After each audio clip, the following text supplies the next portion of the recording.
இல்ல. ப்ரூவ் பண்ணா போதும். பீப்பிள் அண்டர்ஸ்டாண்ட் பண்ணலன்னா கூட பரவாயில்ல. ரிசல்ட் வந்தா அது எல்லா கொஷின்ஸ்க்கும் ஆன்சர் சொல்லும்.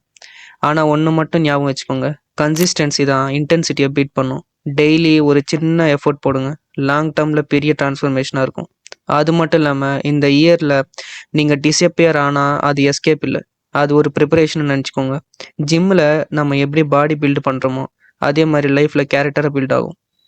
அது மட்டும் இல்லாம பெயின் இருக்கும், லோன்லினஸ் இருக்கும், டவுட் இருக்கும். பரவால்ல. இது எல்லாமே ஒரு நார்மலான விஷயம் தான். அது மட்டும் இல்ல, இது எல்லாமே ஒரு டெம்பரரி தான். ரிக்ரெட் மட்டும் தான் என்னைக்குமே பெர்மனன்ட்டா இருக்கும். ஸோ, அதனால ரிக்ரெட்டுக்கு என்னைக்குமே நீங்க வாய்ப்ப கொடுக்கவே கொடுக்காதீங்க. பிஃபோர் 2026 ஸ்டார்ட் ஆகும்போது, உங்ககிட்ட ஒரே ஒரு கேள்வி மட்டும் கேட்டுக்கோங்க. இந்த இயர் முடிஞ்ச அப்புறம் நான் ப்ரவுடா இருப்பேனா? அப்படின்னு மட்டும் கேட்டுக்கோங்க. அதே ஆன்சர் எல்லாத்துக்குமே தரும். ஆன்சர் ஹானஸ்ட்டா இதோட ஃபுல் வீடியோ நம்மளோட சேனல்ல அப்லோட் பண்ணியிருக்கோம். ஸோ மறக்காம வீடியோவ பாருங்க காய்ஸ்.